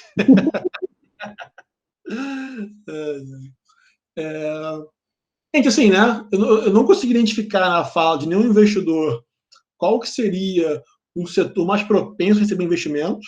Tá? Nenhum deles falou assim, eu só invisto a partir de agora em tal coisa.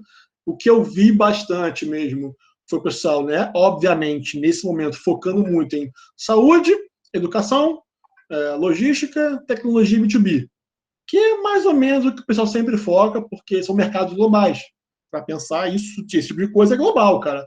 Educação não é que é mesmo, mas assim, os problemas são basicamente mesmo no mundo inteiro. Você consegue pegar uma solução e jogar isso para o universo, sabe? Então, logística, B2B, as coisas assim nem se fala. Então, eu não acho que tem nenhum mais propenso, tá? O que eu estou vendo é que, assim, algumas empresas conseguiram decolar agora. Teve algumas iniciativas, assim, agora que eu acompanhei nos Estados Unidos de uma empresa de cybersecurity, que toda a questão de todo mundo fazendo live, home office e tal, a preocupação com a segurança de dados, assim, foi para a estratosfera, sabe? Então, eu acompanhei uma agora acompanhei assim, de longe, tá? Não trabalhando, infelizmente. Mas eu acompanhei um case agora e o pessoal captou aqui, acho que $500 milhões, uma coisa assim, cara, um valor bem absurdo, sabe? A Stripe, né, que é de pagamento, captou agora também alguns milhões de dólares, centenas de milhões de dólares, uma outra rodada de financiamento. Então, assim, alguns setores que eu acho que estão meio que na mesma, ou então dando uma crescida agora, tá? Provavelmente, né, uma aposta agora nesse pós-crise é a gente tentar fazer funcionar uma educação à distância de maneira mais tranquila, mais organizada, né? Que não seja esse AD tradicionalzão de aula gravada, né? Aquele negócio meio esquisito, assim, que era até então, sabe?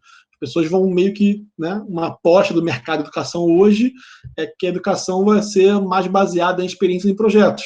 Então, vamos ver se isso consegue deslanchar, assim, na modalidade à distância mesmo, tá? Cara, tem uma pessoa que perguntou como investir e quanto.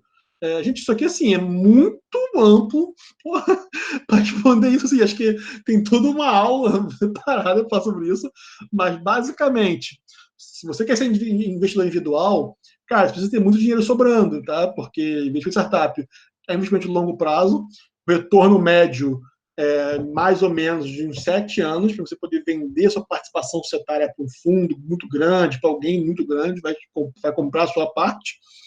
E você tem que pensar que você tem que investir X para lá no futuro você receber Y. E nesse tempo você vai ser diluído, né? Você vai ter menos participação e, se tudo der certo, essa participação menor vai valer mais. Então, você tem que pensar muito assim, pensando no futuro mesmo em relação a quanto você quer ter de retorno naquele ativo.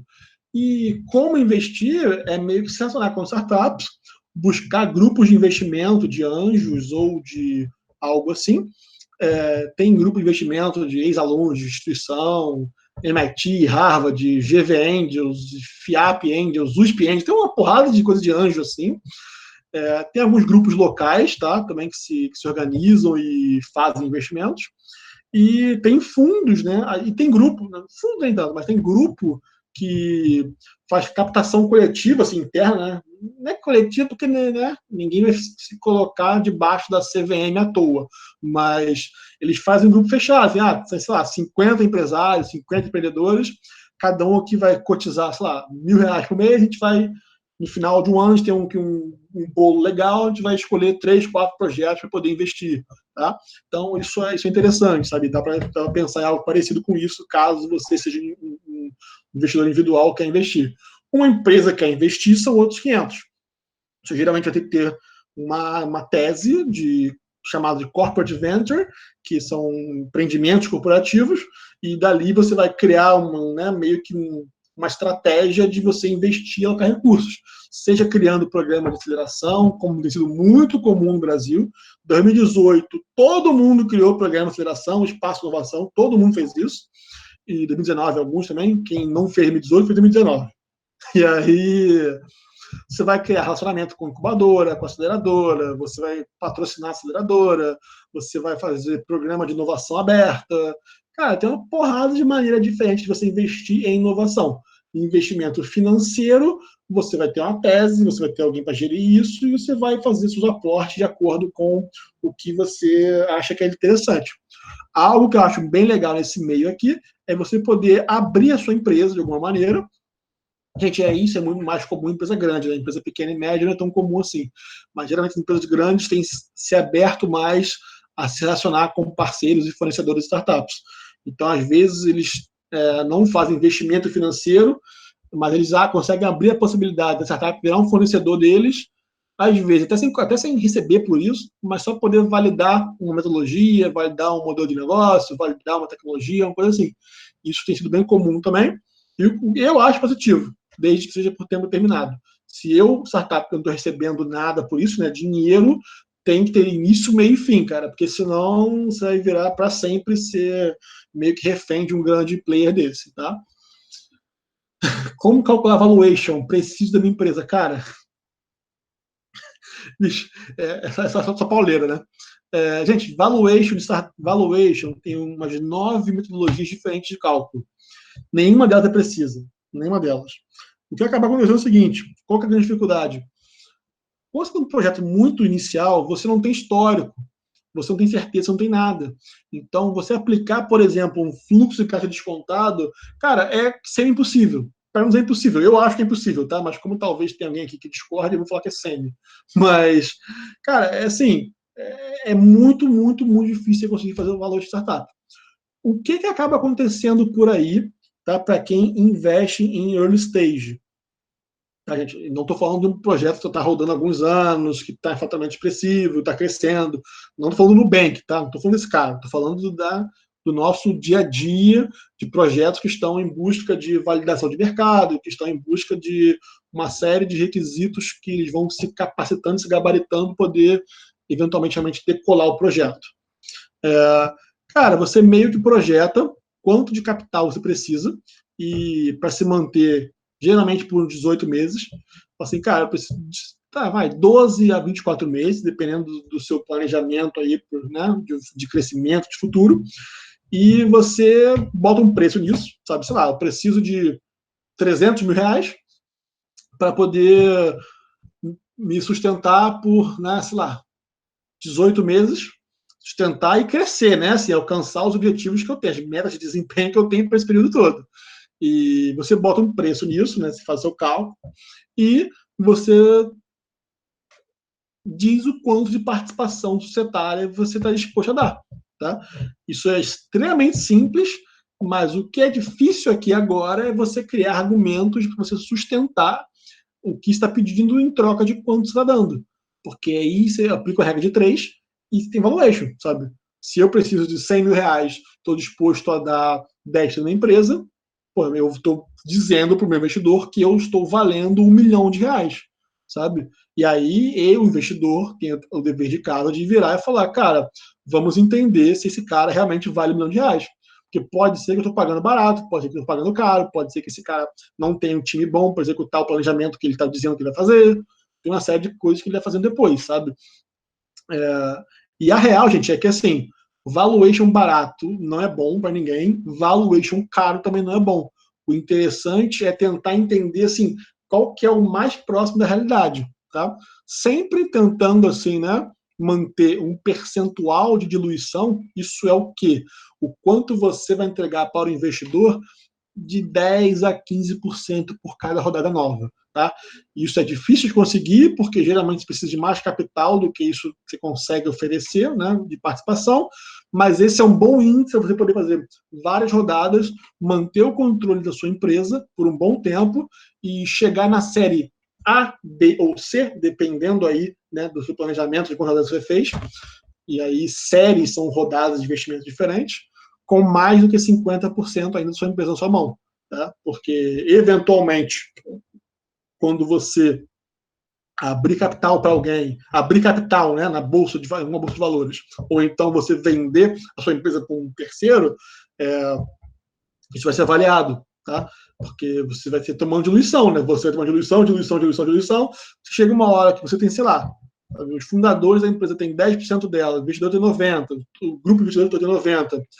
Você precisa fazer outra rodada, isso é difícil de conseguir, porque o investidor novo vai virar e falar, cara, qual que é o interesse que o fundador tem de permanecer no negócio que ele tem 10%, sabe? Esse cara não é um cara que vai se matar para o negócio dar certo, não é um cara que vai, né, vestir de verdade. Esse cara, qualquer oportunidade que ele tiver, ele vai meter o pé. Então, eu vou entrar no negócio para isso? Não vou. Sabe? Então, assim, é tentar manter esse patamar de diluição de 10% a 15% por rodada e tentar entender, assim, qual que é o valuation interessante de verdade, tá? E para isso, se você não conseguir chegar a um valuation muito legal, você pode pensar na possibilidade de você fazer ali uma questão de valor de futuro, igual eu tinha falado antes, né? Você pode pensar em fazer algo nesse sentido, tá, gente? Sem problema nenhum em relação a isso. Eu estou perdido aqui no meu mouse, tá? Como manter uma startup dentro de um período tão incerto e segurando os riscos já provenientes do negócio? Bicho, é a pergunta hoje que todo mundo está se fazendo. Tá? Não tem resposta pronta para isso. O que eu acho interessante, né, como a gente já disse lá antes, é entender o estado atual do negócio, entender o caixa, cara, porque isso é extremamente relevante hoje em dia, mais do que era até 2, 3 meses atrás, e você ser realista, tá? Porque o empreendedor, cara, ele tem uma como é que eu posso dizer? Um otimismo natural que é muito legal, sabe? Assim, não, as coisas vão dar certo, a gente vai vender, a gente vai conseguir, a gente vai fazer e tal, vão acontecer. Porque às vezes as coisas não acontecem assim. Então, muitas vezes, cara, tem que ser realista, pé no chão. Se tiver que demitir, cara, tem que demitir. Se tiver que acelerar um pouco, vai ter que acelerar. Se tiver que diminuir investimento em publicidade patrocinada, vai ter que diminuir, sabe? Cara, chega uma hora, você tem que fazer o que você tem que fazer. E às vezes isso assim, é cortar um pouquinho na carne, mas, sabe, assim, com o objetivo final de sobreviver, tá? Se chegar a esse ponto. Então, dependendo da situação, tem que pensar bastante aí qual vai ser a realidade de cada um. Tô perdido aqui na outra. A partir de quando. Esse mouse tá muito louco, cara, não tô vendo mais nada. Tá. A partir de quando. Opa. Pode ter investimento. Cara, a partir de qualquer momento, só que o mercado não aceita isso. O mercado vai te falar que você precisa estar, seu time já um pouco estável, né, estabilizado, você precisa estar faturando, precisa ter uma solução validada pelo mercado e precisa ter algum nível de tração. Mais ou menos isso precisa, tá? Por quê? Porque ninguém quer botar dinheiro num projeto que vai queimar o dinheiro para poder validar a tecnologia, por exemplo, sabe? Para poder validar o seu cliente, o seu perfil de cliente ideal e coisa assim. Ninguém quer bancar isso, cara. O que as pessoas querem bancar é, né, assim, o crescimento, retorno mesmo, sabe? Então, para quem está fazendo a primeira rodada, quem entender como é que funciona, cara, um plano de negócios mínimo você precisa ter. Você precisa ter cliente pagando pelo que você oferece. É isso que precisa. E, de preferência, isso com algum tipo de expressividade, né? De falar assim, cara, né, eu tenho, sei lá, tenho um cliente pagante. Tá um pouco difícil, mas se for um cliente mega gigante, porque você trabalha num mercado ultra restrito, que você vai conseguir que um crescimento bom é, sei lá, um cliente por mês, aí faz sentido. Tem que analisar um pouquinho assim do caso a caso ali também, tá? De cada tipo de negócio, cada tipo de mercado, segmento, tudo mais. Mas basicamente é isso. Você tem que ter um plano de negócio, tem que demonstrar, né, que você está crescendo, você está faturando, está tendo cliente, e mostrar para que você precisa do dinheiro. É mais ou menos isso assim, que é o básico do básico, para você começar a bater na porta dos outros. E principais dificuldades encontradas na implementação de modelos societários de investimento. Tá. Cara, a pergunta é bem técnica, então, assim, só para a gente poder caminhar para esse encerramento mesmo. Bicho, a dificuldade, não existe muita dificuldade de implementação. Quando você conversa com investidores não qualificados, né, pessoas assim, que não estão acostumadas, aí é um pouco difícil, tá? Eu passei por isso, assim, de a gente falar de mútuo conversível, que é um tipo de contrato de investimento, e o cara não entender, até a gente falar assim, bicho, eu não sei mais o que fazer, sabe? Para ele entender que ele vai emprestar um dinheiro para a startup e que ele tem a opção de cobrar isso como se fosse um banco, cobrar a devolução do empréstimo, ou então pegar o valor e converter em participação societária. Eu não estou entendendo, sim, a dificuldade de entender isso, sabe? Dependendo do tipo de startup que você é, dependendo do tipo de mercado que você está, do tipo de investidor, você vai ter a predominância de um tipo de investimento ou outro. No Brasil, hoje, o rei absoluto para quem está em uma fase muito inicial é o mútuo conversível, que é esse modelo que eu acabei de falar. O cara vai te emprestar dinheiro e é empréstimo, tá, gente? É como se fosse um banco, mútuo mesmo. E o investidor vai ter a escolha de, no futuro, cobrar esse mútuo ou, então, converter o valor do mútuo em participação societária. E aí, nessa hora, você tem que, né, entender, enquanto startup, se isso faz sentido para você.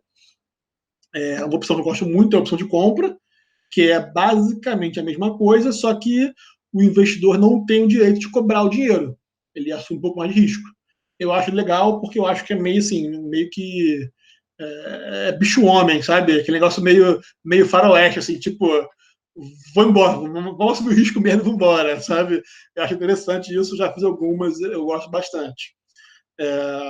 E quando você é uma SA, você está num perfil legal de SA, cara, não faz muito sentido falar sobre isso, você vai vender ação, cara. Esquece esse negócio de debênture conversível e dívida e tal. Cara, vende ação. É muito mais simples, é menos burocrático, você não vai assumir dívida, sabe? Então, assim, depende da situação, cara, tem diferentes mecanismos de investimento, você receber e fazer investimento. O que sempre é muito bom, né? Óbvio, do lado da startup, é você ter profissionais que te assessorem com isso. E aí, não só puxando sardinha, né, para o advogado, sou eu aqui agora, mas você ter um bom advogado, você ter bom contador, eventualmente uma boa assessoria de captação de recursos, sabe? Depende muito assim, de cada caso. Mas o mínimo que você precisa, e aí, gente, por favor, tá? É o mínimo mesmo. Você tem um advogado te assessorando nesse processo, cara, porque sem isso você vai estar numa situação de muita vulnerabilidade perante o investidor. E se por algum momento na vida o investidor virar e falar, cara, não, usa aqui o meu advogado, tá tranquilo, cara, não faz isso, cara, isso não é boa prática de mercado, sabe? Você não tem, né, assim, esse advogado não tem deveres de, né, assim, de profissionais com você e tem com o investidor. Não faz isso não, cara. Isso é meio zoado, sabe? A mesma coisa com o contador, a mesma coisa. As empresas que fazem auditoria, né, para quem está no perfil assim, de investimento mais avançado, aí não, aí é meio que divide às vezes o preço, às vezes o investidor banca porque ele tem interesse, mais desconto do investimento, aí depende. Às vezes o investidor tem fundo que faz isso. O fundo faz você contratar, você dá para contratar, e ele faz o seguinte, olha, você contrata e beleza, tá? Você contrata aí e você tem um teto de orçamento tanto. Porque se rolar investimento, você vai poder pegar investimento e pagar esse cara. Se não rolar, a dívida é sua. Então tem gente que faz isso, sabe? Isso vai depender muito, cara, do caso a caso, sabe? Tem assim, muitas coisas aqui no meio assim, do dia a dia do investimento que variam bastante, tá? E, gente, era assim, isso que eu tinha para falar para vocês hoje. Até, na verdade, estendemos muito mais do que eu tinha planejado, mas foi legal, teve boas interações aqui, a galera participou bastante, né? É, se alguém tiver alguma dúvida, cara, algum comentário a fazer, alguma coisa, manda ver aí, gente. Manda ver, senão a gente vai encerrando por aqui mesmo, tá?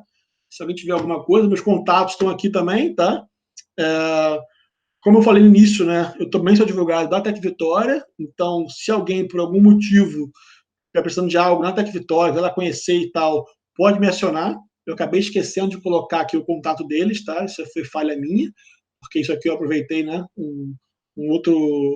Esse finalzinho aqui, esse último slide, é um outro material que eu tenho. Acabei esquecendo isso, desculpa.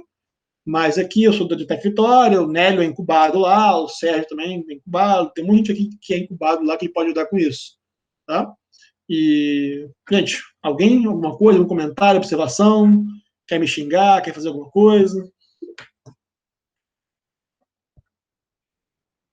Show! Pô, gente, muito obrigado, tá? Só vou pedir também, então, para vocês o seguinte, tá? Eu vou jogar aqui no chat aqui um link, você dá um feedback sobre o conteúdo mesmo, tá? Eu acho muito rico. Eu joguei aqui, mas para quem se inscreveu lá também pelo formulário que a gente lançou, eu mando depois também lá no WhatsApp de novo, tá bom? Mando lá só para pedir um feedback para vocês. Não vou mandar agora, porque, pô, quase 10 da noite já, né, gente? Então, vamos descansar um pouquinho aí. Mas amanhã eu mando para vocês, tá? E aí a gente encerra por aqui hoje, então. Tá bom, gente?